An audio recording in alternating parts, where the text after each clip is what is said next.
موزه گجت‌های رترو.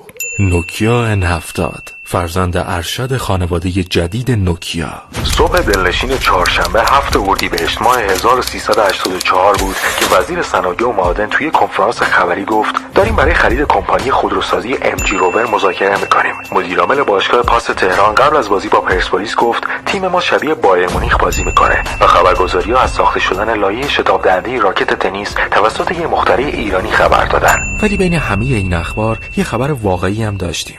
نوکیا از گوشی‌های سری N رونمایی کرد. Nokia N series moves with you.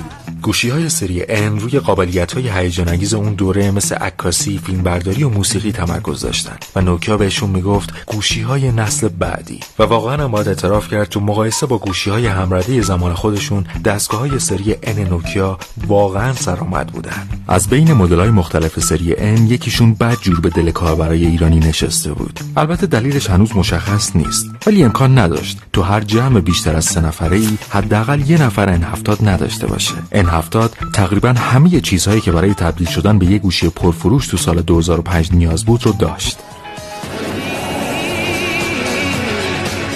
Betreed de wereld van multimedia. Maak kennis met de nieuwe Nokia N70. خب بریم سر اصل مطلب. یه صفحه 2.1 اینچی با امکان نمایش ویدیوهای فول اسکرین، 32 مگابایت حافظه داخلی، سیستم عامل سیمبیان سری 60، یه دوربین 2 مگاپیکسلی که پشت یه محافظ کشویی قرار گرفته بود و فلش هم داشت و یه دوربین ویژه‌ای برای تماس‌های تصویری. اگه یه مقدارم منصفانه نگاه کنید می‌بینید که انگاری داریم تو سال 2005 درباره یه گوشی همه کاره صحبت می‌کنیم. البته فروشنده‌های داخلی هم دوست داشتن بعضی از خریداراشون رو سورپرایز کنن. بله، طبق معمول داریم دیگه. حالا بگذاریم. به خاطر همین داخل بعضی از جعبه‌های N70 یک کارت حافظه 64 مگابایتی هم بود که حافظه داخلی گوشی رو به 2 برابر ارتقا میداد. گیگ‌های اون موقعی که احتمالاً پدر گیگ‌های امروزی هم هستن، اون موقع میتونستن N70 رو با حدود 300,000 تومان وجه رایج بخرن.